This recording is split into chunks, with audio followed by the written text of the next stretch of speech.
Hi! అందరూ ఎలా ఉన్నారు? బాగున్నారా? మేము కూడా బాగున్నామండి. ఈరోజు మీ ముందుకి పాతకాలపులో చేసే అల్లం వెల్లుల్లి పేస్ట్ ఎలా తయారు చేసుకోవాలో, దానికి కావాల్సిన పదార్థాలేంటో చూసేద్దాం వచ్చేయండి. ఇది ఏంటో మీ అందరికీ గుర్తుందా? దీనిని కలం అంటారు. ఇది పాతకాలంలోనే బాగా యూజ్ చేసేవాళ్ళు. ముందుగా మనం అల్లాన్ని బాగా కొంచెం అల్లం నానబెట్టుకొని, తర్వాత వెల్లుల్లికి పొట్టు తీసి చక్కగా మనం ఇది ఏ క్వాంటిటీలో తీసుకోవాలంటే, ఒక కప్పు అల్లానికి 2 కప్పుల వెల్లుల్లి వేస్తే మనకి అల్లం వెల్లుల్లి పేస్ట్ చాలా రుచికరంగా వస్తుంది. నానబెట్టుకున్న అల్లాన్ని తీసి సన్నంగా చాప్ చేసుకొని ఇందులో ఈ కలంలో వేసుకుంటారు. ఈ కలంలో వేసుకున్న తర్వాత దీన్ని కచ్చాపచ్చాగా చేసుకొని, అలా కచ్చాపచ్చాగా చేసుకున్న తర్వాత కొంచెం సాల్ట్ వేసుకుంటారు. సాల్ట్ వేసుకున్న తర్వాత ఈ కన్సిస్టెన్సీలో వస్తే చాలండి. ఆ కన్సిస్టెన్సీలోకి వచ్చిన తర్వాత మనం పొట్టు తీసుకున్న వెల్లుల్లి ఉంటుంది కదండి, ఆ వెల్లుల్లి కూడా వేసుకుంటాం. మీకు ఆల్రెడీ క్వాంటిటీ ఏంటో అవన్నీ చెప్పాను కదండి. ఆ వెల్లుల్లి వేసుకొని మళ్ళీ అందులో కొంచెం ఆయిల్ కూడా వేసుకోవాలి. ఫస్ట్ వెల్లుల్లి అల్లం బాగా మిక్స్ అయిన వరకు చేసుకున్న తర్వాత అందులో కొంచెం ఆయిల్ వేసుకుంటే ఈజీగా ఉంటుంది, మనకి ఫాస్ట్గా అవుతుంది అన్నమాట. సో అప్పుడే కొంచెం ఆయిల్ వేసుకుంటే బాగా మనకి మసాలా ముద్ద అనేది బాగా వస్తుంది. అలాగే కూరల్లో వేసుకున్నప్పుడు కూడా దానికి టేస్ట్ అనేది బాగా ఉంటుంది.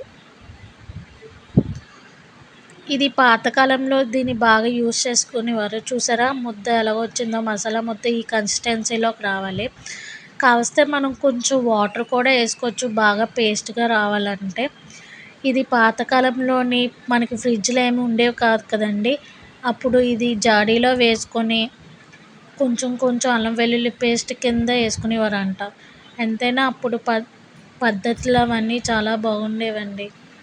మనం కూడా ఇప్పుడు కొత్తగా ట్రెండ్స్ అవన్నీ చేసుకోకుండా పాతకాలపువి యూజ్ చేస్తూ ఉంటే చాలా హెల్తీగా ఉంటాము. ఇంకా అప్పటికప్పుడు చేసుకుంటే ఖచ్చితంగా కూరల్లోని చాలా టేస్టీ కూడా వస్తుందండి. సో అందరూ తప్పకుండా ట్రై చేయండి ఇది. నేను అలాగే ఆయిల్తో పాటు కొంచెం వాటర్ కూడా వేసానండి. వాటర్ వేస్తే మనకి కొంచెం వాటర్ కన్సిస్టెన్సీ కింద వస్తుందని కొంచెం వాటర్ కూడా వేసాను. అప్పట్లోనైతే ఇవి అల్లం వెల్లుల్లి పేస్ట్లు ఇప్పుడు జనరల్గా స్టోర్ రూమ్లోనే షాప్స్లో అవన్నీ కొంటున్నామంటే అవి దాని టేస్ట్ కూడా అసలు బాగుంటలేదు. ఇంకా స్మెల్ కూడా వేరే స్మెల్ అనేది వస్తుంది. సో ఇలాగా కలంలోనే కచ్చాపచ్చా చేసుకొని అప్పటికప్పుడు మనం నాన్ వెజ్ ఏవైనా ఐటమ్స్ అవన్నీ చేసుకోవాలంటే ఫ్రెష్గా ఉంటుంది. ఇంకా మనకి దీనికి వచ్చే టేస్ట్ కూడా చాలా బాగుంటుంది. దీనివల్లే మొత్తం టేస్ట్ అనేది మనకి మంచిగా వస్తుంది అన్నమాట. అలాగే మనం ఒకవేళ కొంచెం ఎక్కువ చేసుకుని ఉంటే కొంచెం ఫ్రిడ్జ్లో కూడా స్టోర్ చేసుకోవచ్చు, అదే టేస్ట్ వస్తుంది. సో తప్పకుండా అందరూ ట్రై చేయండి ఈ అల్లం వెల్లుల్లి పేస్ట్ని. పసుపు కూడా వేసుకోవచ్చు, కానీ పసుపు అనేది ఆప్షనల్ అండి. వేసుకుంటే మొత్తం అంతా ఆ కలర్లోకి వచ్చేస్తుందని నేను వేసుకోలేదు. ఫ్రైడ్ రైస్లో అప్పుడు వేసుకున్నప్పుడు చూసారా కన్సిస్టెన్సీ అనేది వచ్చింది.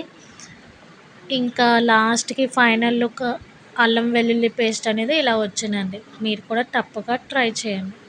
సబ్స్క్రైబ్ చేసుకోండి.